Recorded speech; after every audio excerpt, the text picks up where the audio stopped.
महमूद व अयाज, न कोई बंदा रहा न कोई बंदा नवाज। ये पढ़ के सुनाते तो हैं, लेकिन ये एक दूसरे की मस्जिद में नमाज नहीं पढ़ते। बात समझ रहे हो? महमूद व अयाज खड़े हो गए, लेकिन ये सुन्नी 24, 25, 26 एक दूसरे की मस्जिद में ये खुद एक नमाज नहीं पढ़ेंगे। और कहेंगे कुरान में लिखा है कि चाहे स्वभाव भी मिलता हो, बटने वाला काम मत करो, लेकिन बटे पड़े रहेंगे। जब जो भी ये बोलते हैं वो इनके अंदर मिलता ही नहीं। तो ये दुनिया में जलालत और जलील और मतलब इनका समय खराब नहीं होगा तो होगा क्या? जो भी ये बोलते हैं वो इनके अंदर है ही नहीं। बड़े झूम झूम के पढ़ते हैं। ये कई सब में खड़े हो गए महमूद अयाज, न कोई बंदा रहा न कोई बंदा नवाज। लेकिन मैं उसकी मस्जिद में नहीं जाऊंगा, वो बिदती है। सिया तो दीन से ही बाहर है, सुन्नी है, शिर्क करता है, कब्र पुजवा है, वो गुस्ताख है। सारे के सारे दिलों में कीना भरा है, बुग्ज भरा है, हसद भरा है, कपट जलन से भरे पड़े हैं। और फिर बताते हैं निफाक वाला दिल मोमिन नहीं होगा। बात समझ रहे हो? ये कौम अपनी अकल और अपनी सोच और अपने दिल से विचार ही नहीं करती। वो एक कहानी है, एक बिल्ली जो है रोज एक एक चूहे खा जाती थी। तो चूहों ने राय किया कि कुछ ऐसा इंतजाम करो कि बिल्ली जब आए तो हमें पता चल जाए। तो ये बोला उसके गले में घंटी बांध दो, जब भी आएगी तो घंटी बजेगी, हम अपनी अपनी बिल में घुस जाएंगे। तो सवाल ये उठा कि अब बिल्ली के गले में घंटी बांधे कौन? बात समझ रहे हो? तो जो भी आदमी सच और हक और दिल की और फितरत की बात करेगा, इनके पास अनेक अनेक प्रकार के माध्यम उसे चुप कराने के। बात समझ रहे हो? अब बिल्ली किताब के आम तौर से कुत्ती बकरे का बच्चा नहीं जन्मती है। एक कुतिया जो है वो बकरी के बच्चे को जन्म नहीं देगी, लेकिन अगर वो किताब में लिखा है तो आपको मानने पे मजबूर कर देंगे ये। अब मानो ना मानो, लेकिन चुप तो होना पड़ेगा।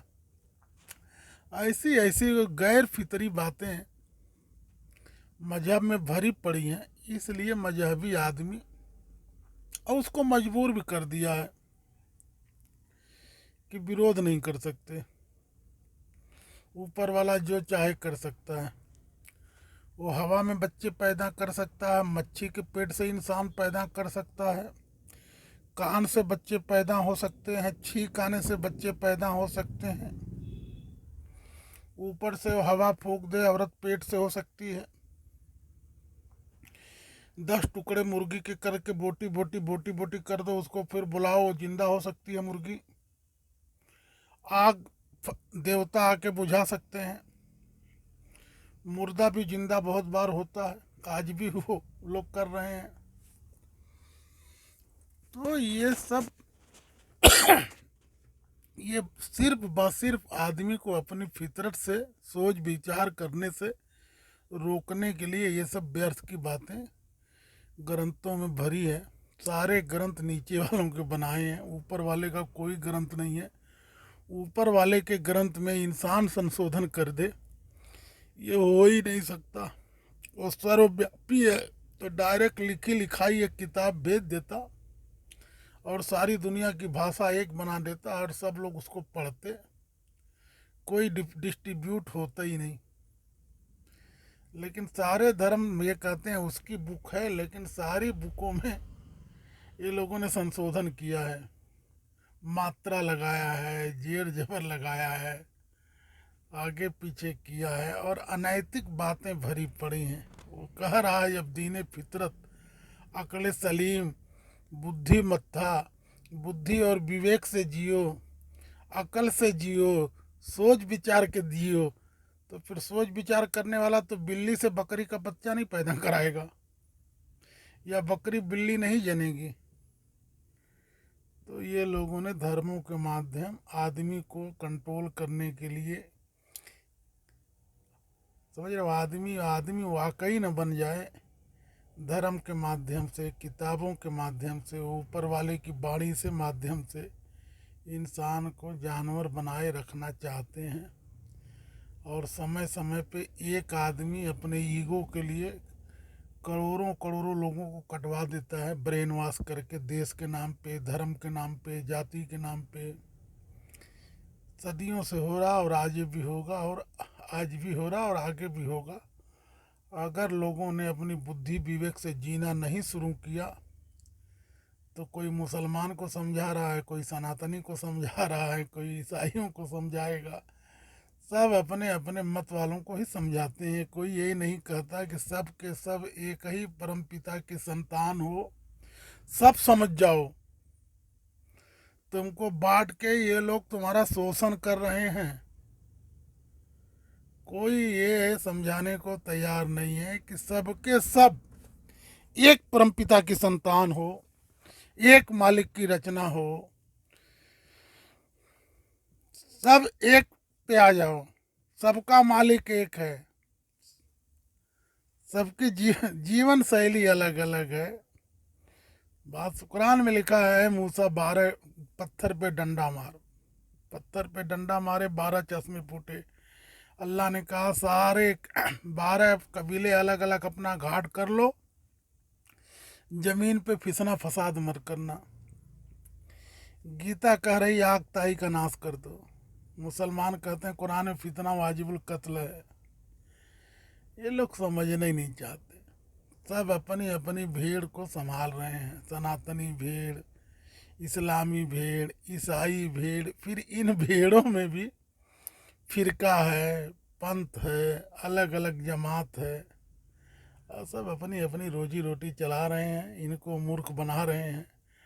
हर वो काम अधर्म होगा जिस कर्म से किसी जीव न किसी जाति न कोई इंसान का भला होता हो, वो सारे काम अकर्म हैं और अधर्म हैं। जिस काम से आपके पैसे भी लगे और आपका समय भी खराब हो, लेकिन उस समय का उपयोग मानव हित में न होता हो, वो सारे काम अधर्म काम है और अकर्म है, कर्म नहीं है। आप सोच समझ के जीवन में जियो, अकर्म कर्मों से बचो।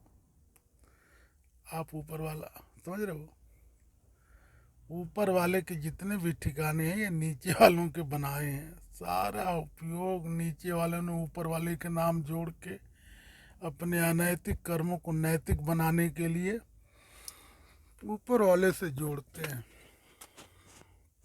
बात समझ रहे हो? ये मानो इस्लाम दीन फितरत है। जो भी इंसान दुनिया में आता है वो दीन फितरत इस्लाम पे आता है। मरने के पहले, मरते वक्त वो काफिर मरे या मोमिन मरे। तो ये सारे मुसलमान अपने आप को इस्लाम मान रहे हैं और यही मरेंगे तो नबी के सदके तुफैल में जन्नत में चले जाएंगे। बाकी सारी दुनिया उसकी सौतेली औलाद है। मैं ऐसा मानता हूँ। अल्लाह रहीम और करीम है। जो आदमी के अंदर मरते वक्त रहम और करम और दुनिया की गौरव फिक्र करके गया, दर्द दिल के वास्ते पैदा किया इंसान को, वरना इबादत के लिए कम न थे कन्नौजियाँ। मरते वक्त जिसके अंदर दर्द मौजूद है, इंसानियत मौजूद है, वो उसका खात्मा मोमिन पे हो रहा है। जो जो इस कंक्रीट के जंगल में फंसा हुआ और फंसे हुए विचार पे ही चला गया, मेरे पोतों के लिए और 4 घर हो जाए, वो कुफ्र पे जाएगा। इसके आगे सब बाल की खाल है। एक मालिक है सबका, सारी दुनिया का रचयिता एक है, वो किसी से भेदभाव नहीं करेगा। समझ रहे? हर आदमी अपने कर्मों का भोग यहाँ भी भोगता वहाँ भी भोगेगा। और ये धर्म और मजहब आपके शरीर की पहचान है। ऊपर वाला, इस दुनिया में ऊपर वाले का कोई घर नहीं है, न उसकी कोई किताब है। ऊपर वाले की किताब ही अदना इंसान जला दे, ये हो सकता है क्या? ऊपर वाले के घर में उसके सामने कोई रेप करे किसी बच्ची का, हो सकता है? अकल गिरवी मत करो और नशे से बाहर निकल के सोचो। ऊपर वाले के घर में ये नीचे वाला अदना इंसान किसी बच्ची का रेप कर दे? ऊपर वाले की बाणी बोली हुई किताब, उसकी किताब को आदमी जला दे, ये हो सकता है? क्यों अकल से पैदल हो रहे हो यार? हम में और तुम में ऊपर वाले के सिवा और कहीं नहीं है। हम एक दूसरे से प्रेम करें, इखलाक करें, मोहब्बत करें, इससे बड़ी कोई पूजा इबादत नहीं है। ये वासना हिंसा निकालने के लिए लोगों ने अनेक अनेक बातें घुसेड़ के गरन का नाम दे दिया, इंसान को बांट के रखा। सदियों से इनका शोषण होता है। बात समझ रहे हो? खतरा असली अपने दोस्तों से है, जो हमारे अपने हैं। बाहर वाला तो खुला हुआ दुश्मन है। सारे धर्मों के असली दुश्मन उनके 10 धर्म गुरु हैं। उनको सही दिशा नहीं बता रहे हैं। इसलिए नहीं बता रहे हैं कि जिस दिन सारे इंसान एक हो गए तो रोजी रोटी का खतरा मंडराने लगेगा। सारे इंसान अगर इंसान बन गए तो शासक, राजा, बादशाह, सारे सबके लिए जीना मुश्किल हो जाएगा। इनकलाब बर्पा हो जाएगा। सारी दुनिया में इनकलाब आ जाएगा अगर वाकई इंसान बन जाए। और एक इंसान, ये इसके दिमाग में डाल दिया जाए कि सारे इंसान एक ही मालिक के भेजे हुए हैं। कोई, सब लोग एक दूसरे के दया प्रेम के अलावा दूसरा कोई कर्म मत करो। कोई कर्म ऐसा मत करो जिसमें धन भी लगता हो और उन जीव का फायदा हो, न किसी इंसान का फायदा हो। तो लोग जो है सवाल पूछना चालू कर देंगे और भोगियों का जीना दूभर हो जाएगा। इसलिए भोगी, योगी और राजगुरु, धर्म गुरु, सब लोगों का ये प्लान है कि इंसान को कभी एक मत होने दो।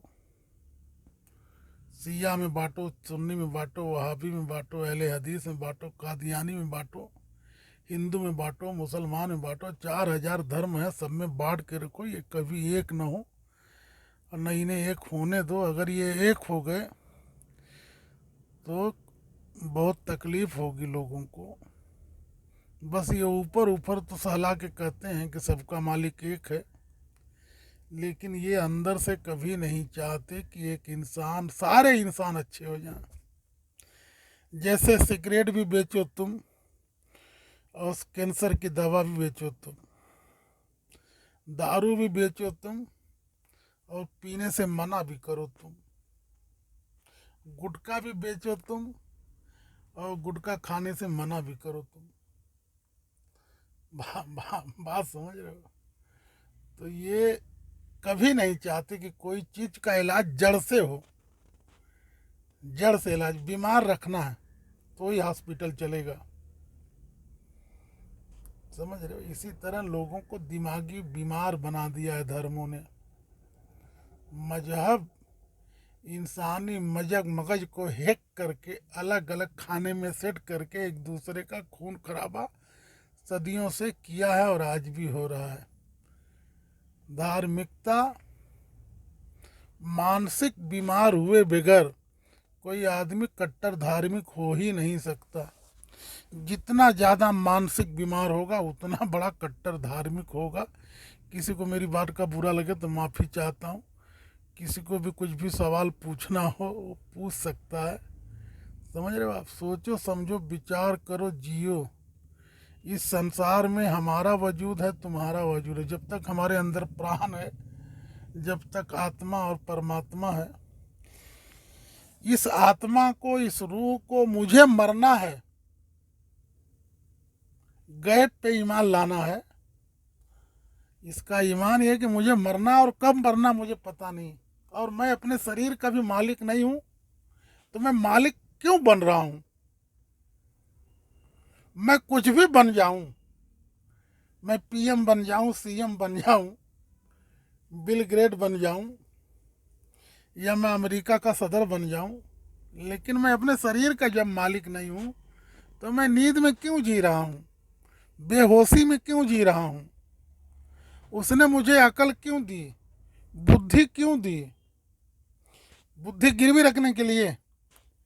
कोई बोले बकरी ने कुतिया जन्म दिया है और कुतिया ने बकरी जन्म दिया है, तो आप मानोगे? लेकिन वही बातें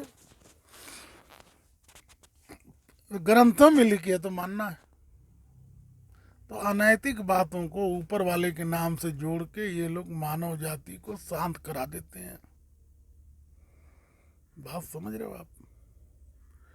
उसके नाम पे जोड़ो तो विरोध से बच जाओ। आम इंसान के लिए वो महापाप है, भगवान के नाम से जोड़ दो तो पुण्य हो जाता है। क्या मूर्ख की बातें हैं। सोचो समझो विचार करो, किसी को बुरा लगे माफी चाहता हूँ।